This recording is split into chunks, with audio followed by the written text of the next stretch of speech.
Bueno, vamos a continuar con las espectroscopías electrónicas y de rayos X.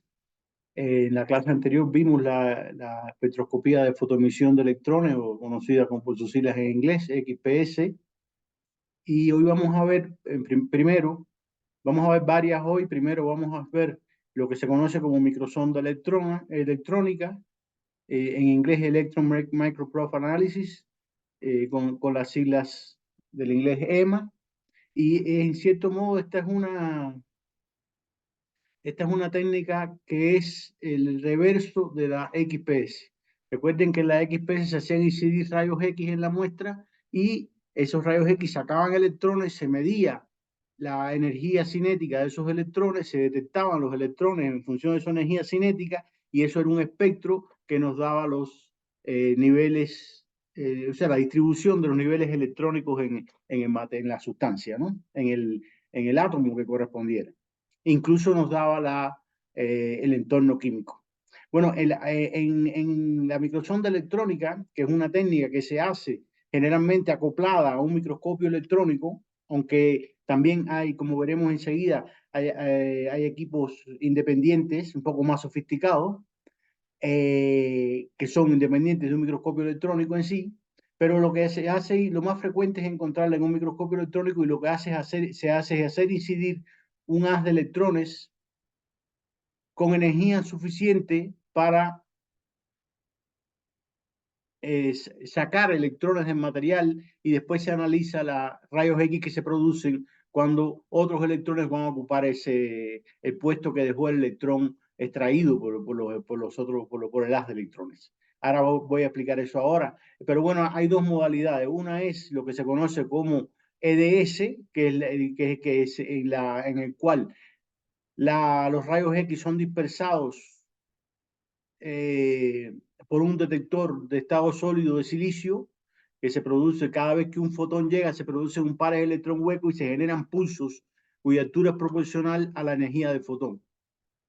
Eso tiene bastante poca resolución tiene poca resolución, pero está casi siempre asociada con un microscopio electrónico y es de uso frecuente por los investigadores. Es como, en este caso, los rayos X se detectan como si fueran fotones, ¿no? Pero hay otra manera de dispersar el haz de rayos X para obtener el espectro, que es utilizando los rayos X en su calidad de ondas.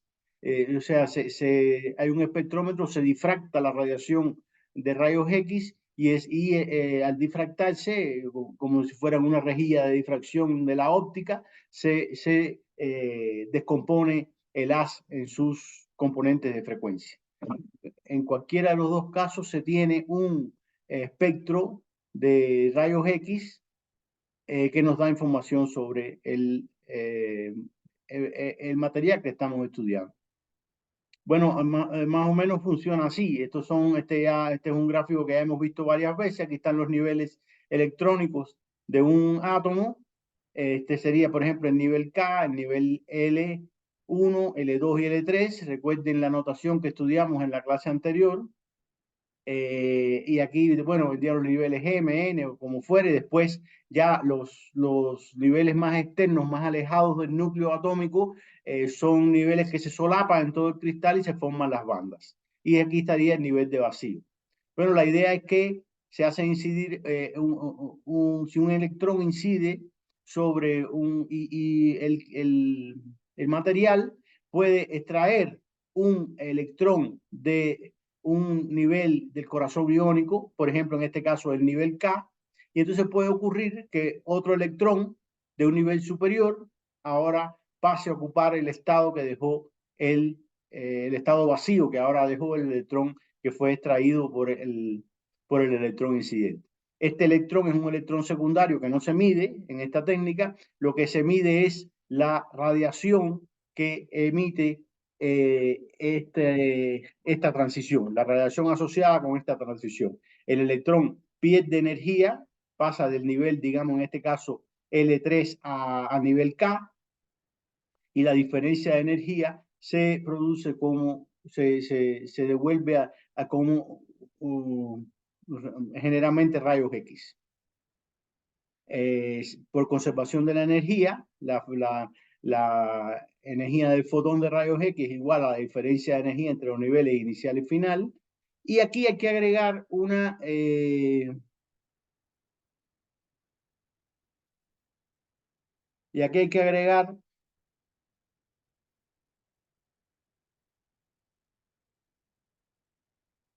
regla de selección. La regla de selección dice que lo siguiente, estas reglas de selección tienen que ver con el hecho de que de la forma que tienen las funciones de onda del electrón en el nivel inicial y en el estado final. Tiene que ver con la interacción de la luz con los electrones, con la interacción de los electrones con la luz, y eso produce una regla de selección. Por ejemplo, la transición tiene que ocurrir con un delta L. Recuerden que L es el número cuántico orbital, que puede ser 0, 1, así hasta n-1, o también se llama SPD, como vimos en la clase anterior. Tiene que haber un cambio de más menos 1. ¿Qué quiere decir esto? Que yo no puedo pasar de un nivel, por ejemplo, L1 al nivel K, porque el nivel K tiene L0 y el nivel L1 también tiene L0. Por tanto, no hay una variación de 1 en el número cuántico orbital. Pero aquí, por ejemplo, se ve que se pasa de L2 a K. Y esa transición se llama K alfa 1. También debe cumplirse que la variación del momento del número cuántico asociado con el momento angular total valga 0 o valga más menos 1. Aquí les muestro las posibles transiciones, un esquema de las posibles transiciones. Aquí se ve, estos son los niveles o los estados cuánticos. Está el K, los niveles L, que son 3, recuerden L1, L2, L3, y aquí están los nombres de esos niveles en la otra notación.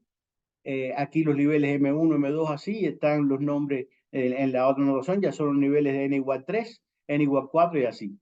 Fíjense que, por ejemplo, no hay ninguna transición que vaya desde este nivel acá, porque no hay cambio de L, por ejemplo. Y si ustedes miran detenidamente, verán que en ningún caso hay una transición que ocurra sin cambio de L. Pero bueno, cada vez que hay una transición, pues uno puede observar un pico en el espectro de rayos X porque corresponde a esa transición. Aquí les muestro, por ejemplo, dos espectros típicos de un compuesto de níquel. Este es un espectro obtenido con EDS. Y aquí se ve, bueno, aparece, es un compuesto que tiene níquel, que tiene cromo, que tiene cobalto. Y, y aquí están nombrados las transiciones que corresponden a cada una de las transiciones. Fíjense que en esta técnica se observan las transiciones de los átomos. Aquí los compuestos no se ven, ni el entorno químico se ve. Esto es para saber la composición, primero cualitativamente, después voy a hablar de qué se puede hacer cuantitativamente. Y debajo hay un espectro WDS. Entonces, en general, en el espectro EDS se da en función de la energía, porque los fotones, la radiación se dispersa en función de la energía de los fotones, y en el WDS se da en función de la longitud de onda, porque la energía se dispersa en función de la longitud de onda.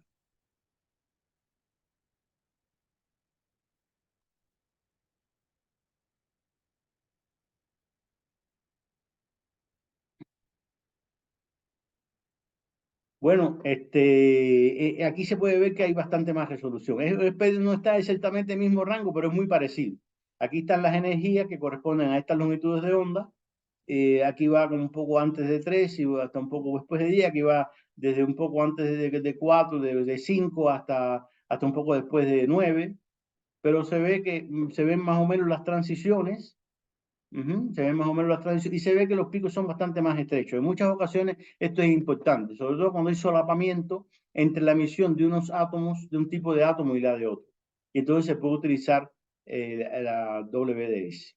Es más frecuente encontrar esta técnica en los microscopios electrónicos, es bastante hoy es bastante común que los microscopios electrónicos tengan incorporado un detector de rayos X y puedan, bueno, un detector de estos para detectar la cantidad de fotones en un rango de energía y se puede hacer un espectro, bueno, relativamente fácil. Bueno, para la composición, generalmente, si uno quiere hacer un análisis cualitativo, pues es bastante sencillo, solo mirar el espectro y ver a qué valor y comparar los picos que aparecen en el espectro con lo que se espera de un determinado elemento que esté componiendo la sustancia. Ya para hacer un análisis cuantitativo, o sea, para decir la composición del elemento tal es 0.3 o 0.5, 0.4, ya generalmente se pueden usar patrones. Que puede ser, por ejemplo, un patrón, si uno tiene un compuesto AB, pues el patrón puede ser un elemento A puro y un elemento B puro, y entonces se compara la emisión del elemento puro con el que está en el compuesto. Y de ahí se puede obtener la composición. O también se puede, si es una aleación, por ejemplo, con una determinada composición, se puede poner una aleación de composición conocida y además cercana a la que uno tiene, y entonces se puede determinar con bastante exactitud la composición. Esto no es sencillo porque, por ejemplo, hay que aplicar varias correcciones. No siempre la generación de rayos X general no es proporcional a la concentración. No es que yo diga, bueno, si yo tengo en A yo tengo una solución AX B1 menos X. Yo tengo en A esta intensidad de este pico y en B tengo esta intensidad, no puedo hacer una interpolación lineal para saber la composición, porque en general no es lineal y hay que hacer una corrección que depende del material. También hay que hacer una corrección relacionada con el hecho de que la atenuación de los rayos X no tiene por qué ser igual. Los rayos X que se producen en el interior del material que van a producir como consecuencia de una recombinación de un electrón con un hueco, no es la misma en el estándar que en la muestra. Y también hay que corregir posibles efectos de fluorescencia, que quiere decir que la radiación que se emite de un átomo puede ser absorbida por otro átomo y el cual a su vez va a remitir a una energía menor. Y entonces un pico en el espectro puede estar influenciado no solo por el mismo efecto que corresponde que analizamos aquí ahora con la microsonda electrónica, sino por la fluorescencia de otro átomo que está emitiendo rayos X como consecuencia del mismo efecto que ocurre en ese otro átomo. Generalmente hoy los microscopios electrónicos tienen unas bases de datos incluidas, como tienen EDS, y reportan un valor de la composición que hasta cierto punto es bastante razonable generalmente. Bueno, hay una variante de esta técnica. Hay una variante de esta técnica que se llama PIXE, que viene de partículas, es decir, emisión de rayos X inducido por partículas. En vez de inducir los rayos X con electrones, se inducen con partículas. Pueden ser partículas alfa, por ejemplo, protones, ¿no? Y estas partículas estas partículas pues son las responsables de sacar el electrón que va a generar un hueco en un lugar que después con el cual va a recombinar un electrón de un nivel superior y va a producir la emisión de rayos X. Es una técnica muy similar, lo único que en vez de electrones se utilizan partículas y tiene una ventaja. Los electrones cuando inciden en la muestra y logran sacar otro electrón, sufren una desaceleración. Esa desaceleración va acompañada de una emisión de radiación que hace un fondo a la medición que se está haciendo. Sin embargo, en el caso de utilizar partículas que son más pesadas, esta radiación es prácticamente nula. ¿Por qué razón? Porque la emisión de las partículas aceleradas es inversa. La intensidad de la emisión debido al frenado de las partículas es inversa con su masa. Mientras mayor masa, pues menor es esta emisión. Aquí se ve un espectro de PIXE de una muestra de bismuto teluro donde hay 3 muestras con diferentes composiciones. El bismuto teluro es un material que tiene varias fases con diferentes composiciones. Aquí se ve, estos son los picos correspondientes al teluro, estos son los picos correspondientes al bismuto. Y como ven, es un espectro similar al que se obtiene usando microscopio electrónico. Esto, claro, tiene la desventaja que requiere un acelerador de partículas, requiere un lugar donde haya partículas alfa aceleradas o protones acelerados, que generalmente son instalaciones costosas.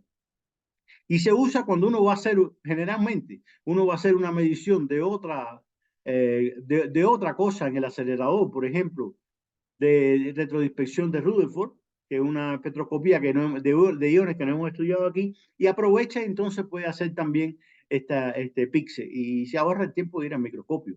Vamos, podemos verlo así. Bueno,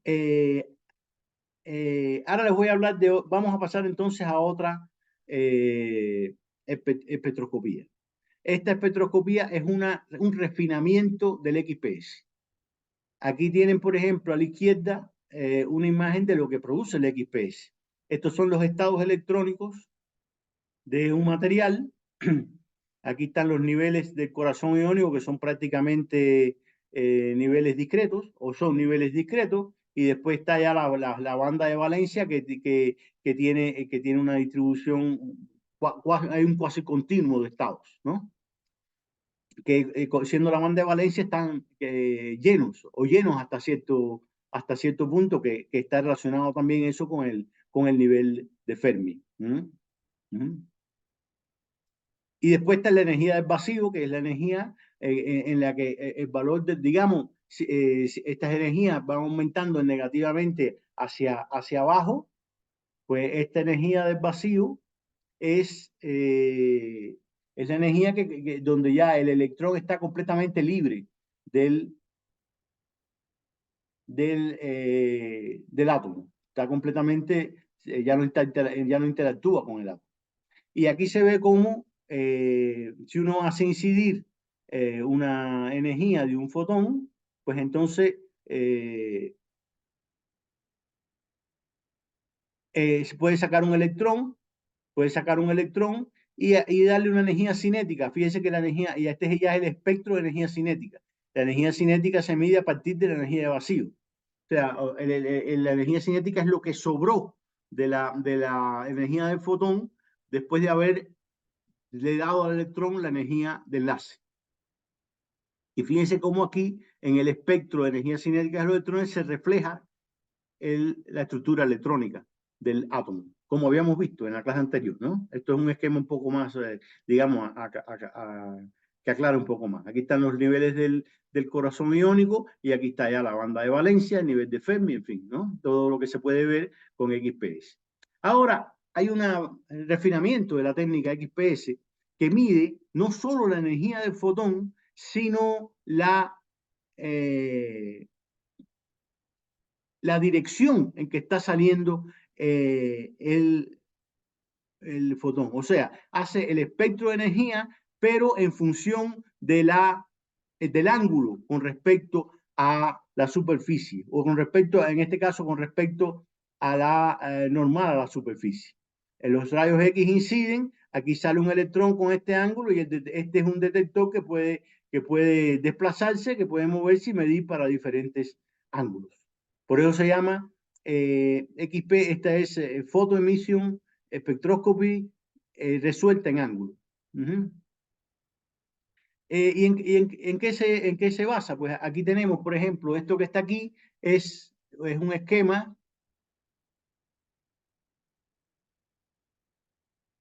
Esto que está aquí es un esquema.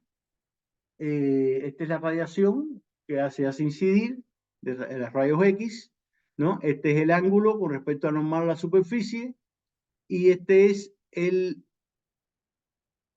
momento del electrón que fue extraído del cristal con una energía cinética determinada, que tiene que ver con el nivel de la energía de enlace y la energía del fotón. Y esta es la componente paralela a la superficie de ese momento. Bueno, aquí tenemos, esta es la ecuación del efecto fotoeléctrico. La energía cinética del electrón es igual a la energía del fotón menos, esta es la energía de enlace, el trabajo de salida, digamos, de ese electrón en el estado en que esté. Como esta energía cinética, pues se puede escribir como raíz de 2m, dos veces la masa del electrón por la energía cinética. ¿Mm? O sea, si yo conozco la energía cinética, puedo conocer el momento del electrón, porque simplemente la energía cinética es P cuadrado sobre 2m bueno, ok, de la mecánica, ¿no? Ahora, aquí viene un aspecto, y claro, yo tendría que decir, bueno, el electrón que sale tiene, está la energía del fotón, que está el momento del fotón que se perdió, pero el momento del fotón es mucho más pequeño que el momento de los electrones en general, el de los electrones en el cristal, y se puede despreciar, y se puede despreciar. Entonces, nos queda simplemente que la, el momento del fotón que salió es simplemente su energía cinética con respecto, o sea, multiplicada por 2 por la masa del electrón y la raíz de eso. Bueno, ahora vamos a ver que el momento este del electrón tiene dos componentes, una componente paralela a la superficie y una perpendicular.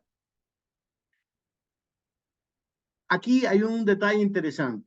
Cuando el electrón sale del cristal, pues seguramente va a haber una fuerza perpendicular a la superficie que altera su momento en la dirección perpendicular.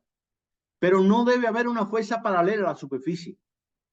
Por tanto, el momento, recuerden que clásicamente la variación del momento es proporcional a la fuerza. Si no hay fuerza en la dirección paralela a la superficie, en la dirección, en el plano paralelo a la superficie no hay ninguna fuerza, pues el electrón sale y su momento paralelo a la superficie no se modifica. ¿Qué quiere decir eso? Que el momento paralelo que yo mido, el momento paralelo del electrón dentro del cristal es igual al momento paralelo a la superficie del electrón que se emitió. Entonces será igual a esto que está aquí por el seno de este ángulo. Al valor de momento por el seno del ángulo.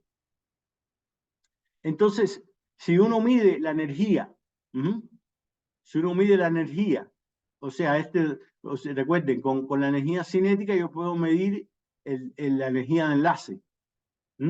Y además, si mido el momento paralelo a la superficie, pues midiendo estas dos cosas, pues puedo saber la relación que hay entre la energía y el momento en el cristal. ¿Y eso qué cosa es? Es la ley de dispersión. La ley de dispersión que ustedes seguramente estudiaron, ¿no? En la física del estado sólido, en la física de semiconductores. La ley de dispersión es la relación que hay entre la energía y el momento. Y si yo puedo medir la energía y puedo medir el momento, pues puedo saber la forma de la ley de dispersión en ese cristal. Generalmente aquí todavía no he hablado de momentos perpendiculares, este sería el momento paralelo.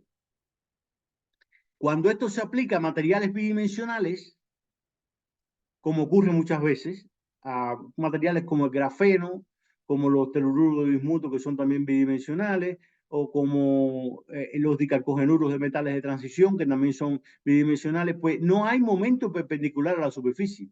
Todo el momento es paralelo. Por lo tanto, cuando nosotros determinamos el momento paralelo a la superficie, estamos determinando el momento del electrón. Y entonces se puede obtener una figura como esta. Aquí se ve, en general, esto que está aquí es una forma de la estructura de bandas de un material bidimensional. Este es un material que en el interior es un material tridimensional. Aquí se ve la banda de conducción. El fondo de la banda de conducción estaría aquí, ¿no? Aquí estaría el tope de la banda de valencia y aquí estaría el ancho de la banda prohibida. Pero este es un material que en la superficie es bidimensional. Y los materiales bidimensionales tienen una estructura de banda que tiene esta forma. Es lineal, es lineal. Y la banda de conducción y la banda de valencia se unen en el punto que se llama punto de Dirac. Esto es una característica de los materiales bidimensionales. Bueno, esto es un aspecto, esto es una forma de energía de las bandas determinadas con esta técnica, con la técnica ALPES. Bueno, si el material no es bidimensional, entonces aparece un problema.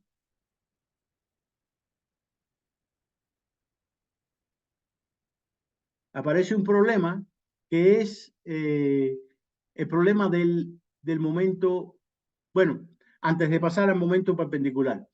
La resolución, si el momento sigue esta relación, pues la resolución en P será el diferencial de este P con respecto al ángulo y me quedaría algo así.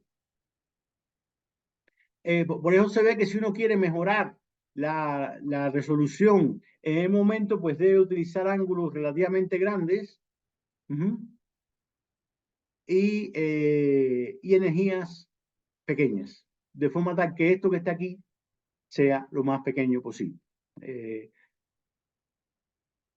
Bueno, entonces vamos al componente perpendicular. Ese es un problema con esta técnica. Es un poco difícil de saber cuánto se modifica el momento del electrón perpendicular a la superficie cuando sale del cristal. Él tiene un momento en el cristal, cuando sale del cristal, uno esperaría que tenga otro, porque en la dirección perpendicular sí debe haber una fuerza que actúe sobre el electrón y por tanto que modifique su momento perpendicular a la superficie. Una de las maneras de resolver este problema, una aproximación, es suponer los electrones casi libres. Aquí tenemos este esquema, estamos suponiendo que los electrones están en un pozo de potencial, este pozo de potencial es el cristal donde están los electrones. Aquí el potencial es cero y esto que está aquí es la profundidad del potencial en el cristal, que es algo que no es susceptible de ser calculado mucho que digamos, pero hay modelos teóricos para evaluar este valor. Esta es la profundidad del pozo de potencial que representa al cristal. Si ustedes recuerdan el modelo de Sommerfeld, por ejemplo, pues considera que el cristal era algo así. Poner los electrones casi libres. Están libres, pero están confinados en esta región. Esto que está aquí sería la profundidad del potencial del cristal. Entonces, si el electrón, por ejemplo, está en este estado, está en este estado, fíjense que en este estado él tiene un momento, como él es un electrón libre, él tiene un momento que es, o tiene una energía que es la energía de un electrón libre, o sea, P cuadrado sobre 2m. Y a esa energía se le añade la energía del fotón, entonces pasa a un estado donde ya superó esta barrera, que es lo que lo separaba de, de ser un electrón libre y además tiene una energía extra que es su energía cinética. Entonces, aplicando la conservación de la energía en esta expresión, yo podría decir que la energía cinética del electrón es la energía total que él tiene menos la profundidad de potencial de cristal. Y la energía total que él tiene sería la energía cinética que tenía dentro más la energía que le dio el fotón. Porque adentro él era un electrón libre, solo tenía energía cinética, ¿no? Y nos queda esta expresión. Fíjese que si yo resto la energía del fotón,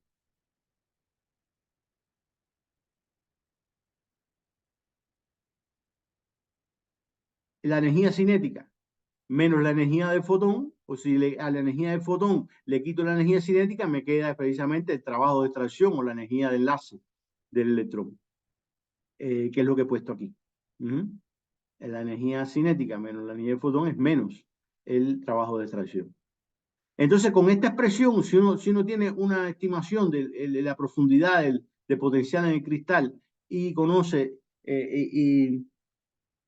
y determinó la energía de enlace por la medición de XPS, pues entonces puede determinar el momento total del, que tenía el electrón dentro del cristal.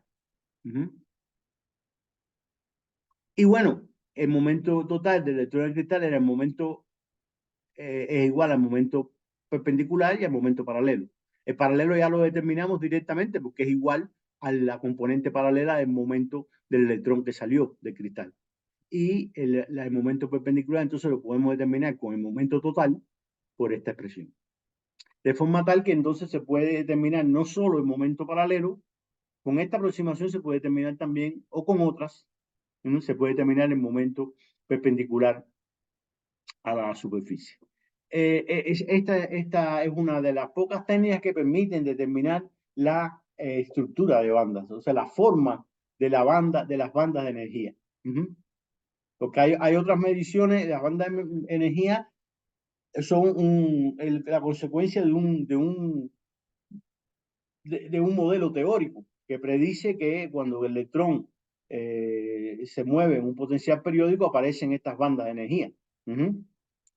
Bajo determinadas aproximaciones, ¿no? Y las características de las bandas se pueden, por ejemplo, se puede medir la masa efectiva haciendo medidas de frecuencia ciclotrónica y se pueden hacer diferentes medidas indirectas de que las bandas existen, la absorción, la transmisión, pero esta es una manera directa de medir la forma de las bandas, la ley de dispersión, la forma que tiene, la dependencia que tiene la energía con el momento. Esto es algo que quería resaltar, porque es la ventaja principal que tiene esta técnica.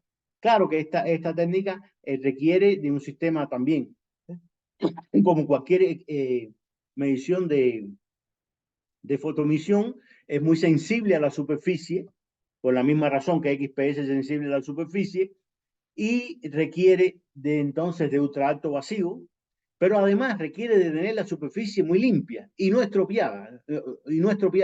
Cuando nosotros cuando nosotros erosionamos la superficie, pues modificamos, quitamos el óxido que pueda tener, pero también modificamos la estructura de la superficie.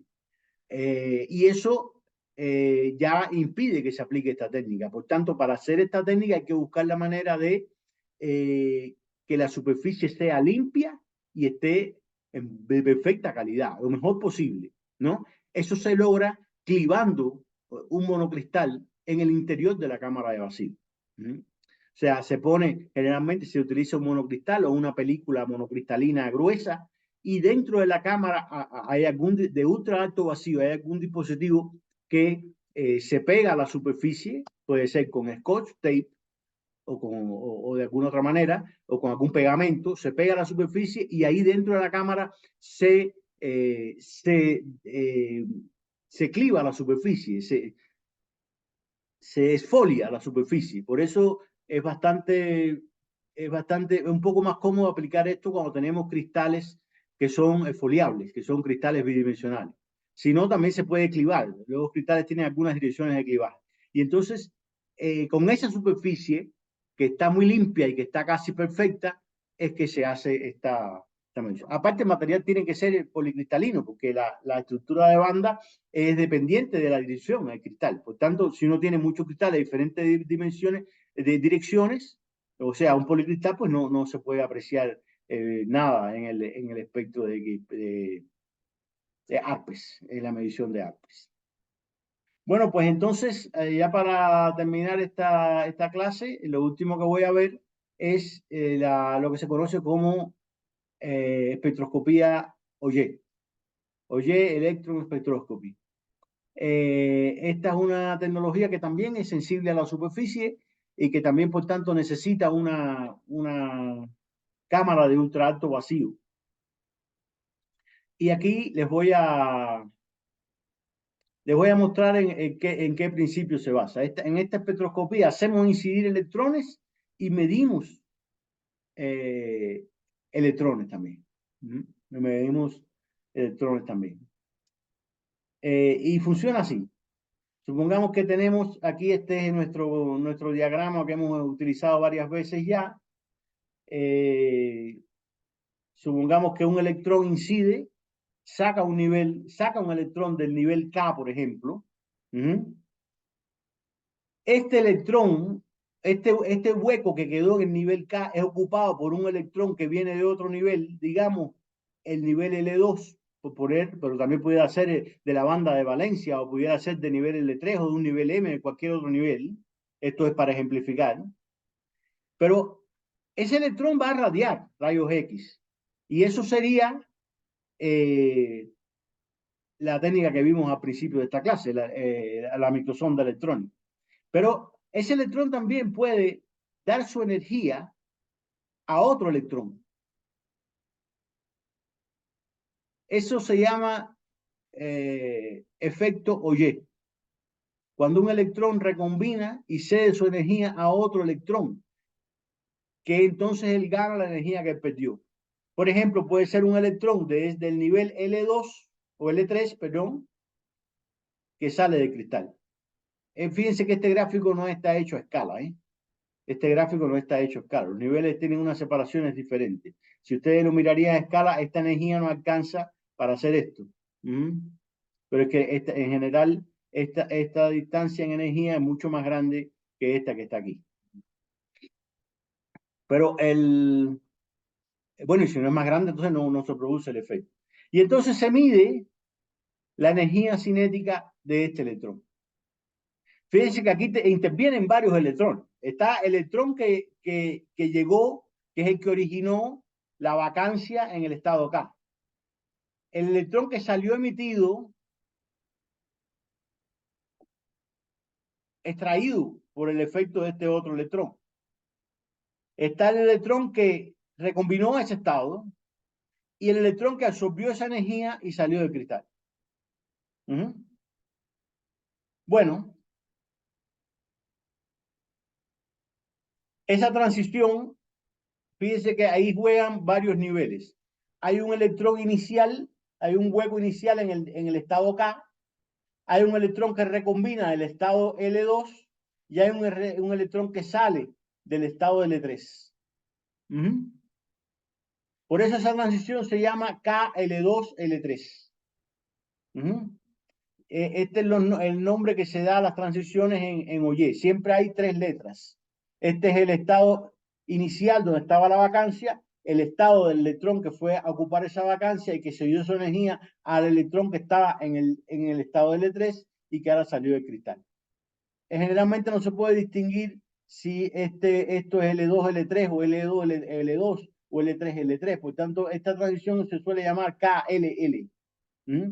Hay un electrón que recombina en un nivel L y que le da su energía a un electrón de un nivel L también, que sale del cristal. Recuerden que esta distancia es pequeña. Entonces, intervienen 3 electrones del átomo analizado. Intervienen 3 electrones del átomo analizado. Y un electrón que no es del átomo, que se lo mandó un cañón de electrones que hay dentro de la cámara. Que es el primer electrón, este primero. ¿No? Bueno,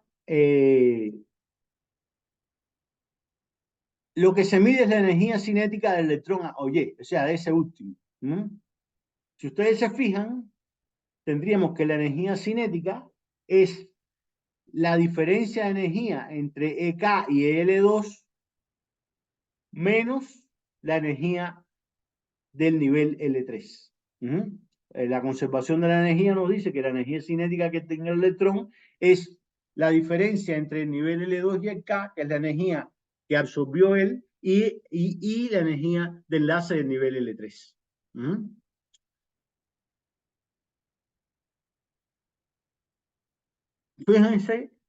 Fíjense que aquí el electrón incidente no juega para nada. La energía del electrón incidente no juega para nada. En XPS había que considerar la energía del fotón en la ecuación. Aquí no.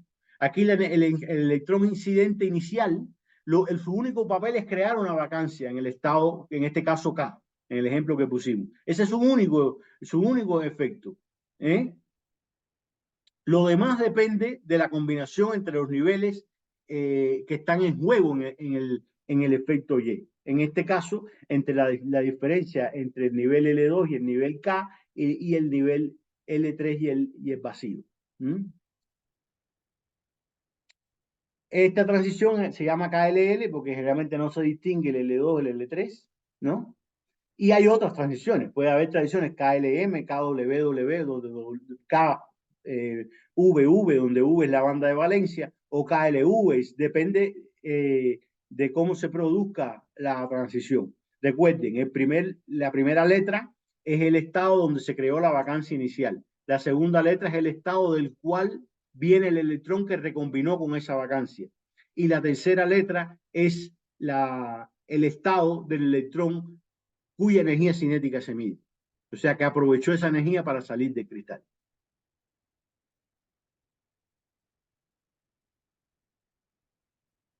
Y aquí por ejemplo, no hay ninguna prohibición como había en la microsonda electrónica. No hay ninguna prohibición. No hay ninguna regla de selección porque no está involucrada la radiación electromagnética.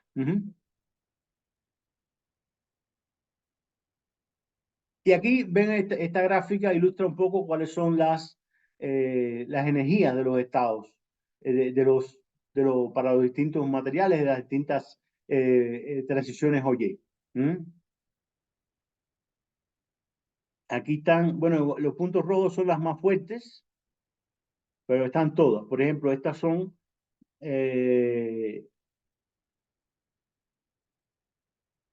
aquí se ve, por ejemplo, estos son los elementos, pues, el magnesio, y entonces por aquí en 1.2 kiloelectronvolt, o entre 1 y 1.2 electronvolt, tiene la transición KLL.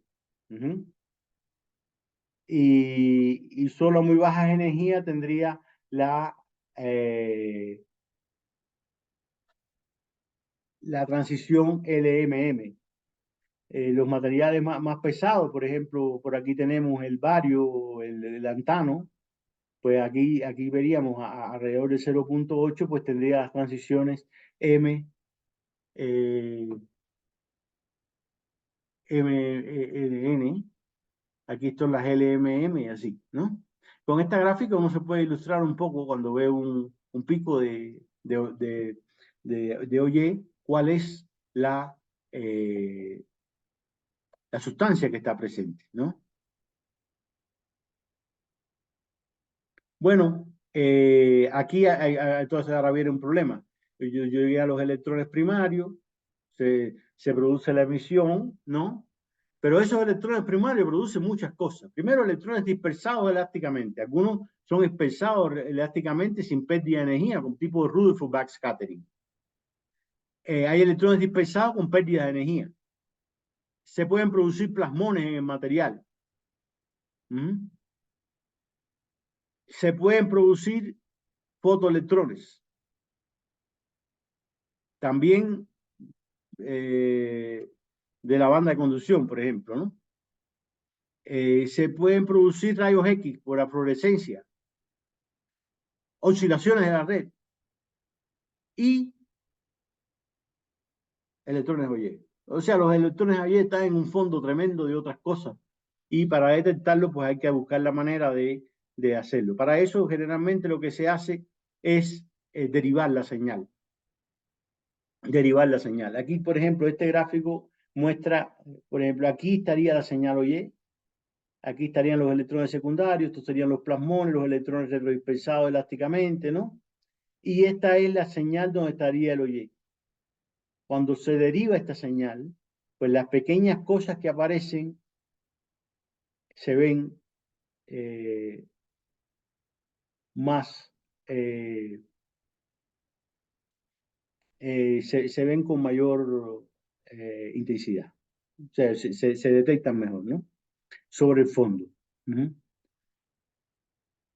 Bueno, entonces vamos a, o sea que por eso es que generalmente cuando uno ve un espectro Y, no ve el espectro típico, sino que ve un espectro que las señales Y tienen como máximos y mínimos. Eso lo vamos a mostrar en la próxima clase. Vamos a dejarlo aquí. En la próxima clase voy a seguir un poco con el espectro Y. Voy a ver cómo se hace esta derivada electrónicamente, voy a explicarle un poco de eso y voy a poner algún caso de estudio de la utilización de esta espectroscopía y también de la microsonda electrónica en un caso particular, para ilustrar un poco para qué sirve esta técnica. Bueno, entonces llegamos hasta aquí hoy y nos vemos entonces en la próxima clase.